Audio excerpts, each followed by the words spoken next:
You've likely felt the specific, quiet exhaustion that comes from being the person who always cares the most and forgives the fastest.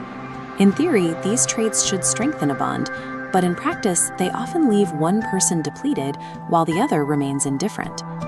There is a common social expectation that kindness is a reciprocal currency, but when generosity becomes a constant, it stops being perceived as a gesture and starts being treated as a baseline expectation. This shift into neglect isn't usually a sign of a person's malice. It's actually the result of a predictable mechanism in the way humans process value and attention. Our brains are designed to filter out consistent, unchanging stimuli to focus on things that are rare or difficult to obtain. When a person is always available, they effectively move into the mental background. Changing this dynamic requires moving past the frustration and looking at the specific psychological rules that govern how people decide what and who is worth their respect. In psychology, value is frequently tied to scarcity. We are neurologically primed to prioritize resources that require effort to secure, while devaluing anything that is abundant and free. This chart shows scarcity in relationships. As availability increases, your perceived value drops. The brain ignores predictable signals. A constantly forgiving person stops triggering an emotional response, becoming unnoticed background noise. This is the familiarity effect, treating constant, extraordinary kindness as a basic, standard utility. It's why people often work harder to please a difficult, unpredictable colleague than they do to support the friend who is always there. The difficult person represents a challenge for the brain to solve.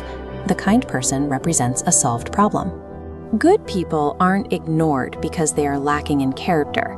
They are ignored because their absolute consistency has made them a completely static variable in someone else's life.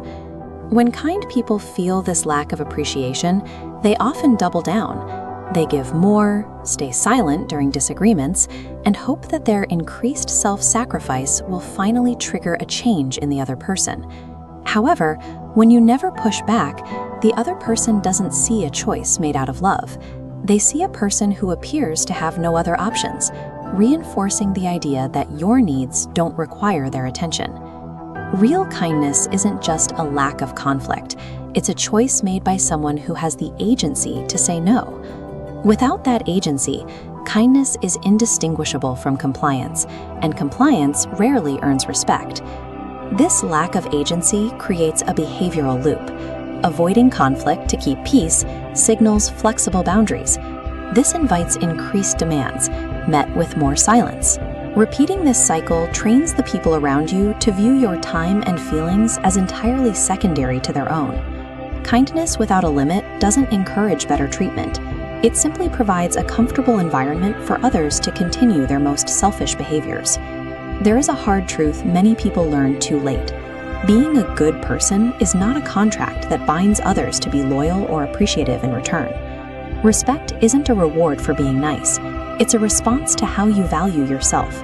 It is built through the consistent enforcement of where you end and where someone else's demands begin.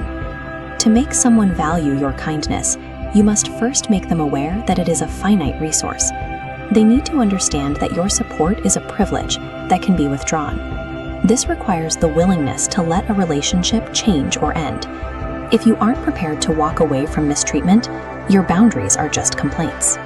When you enforce these limits, the people who were only using you for your convenience will often disappear, but the people who actually value you will begin to treat your kindness with the weight it deserves. This shift isn't about becoming cold or cynical.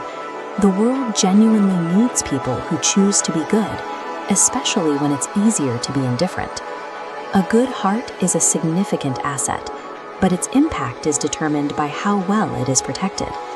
By defining your own worth, you ensure your kindness is used to build genuine connections rather than being exhausted by those who refuse to see it.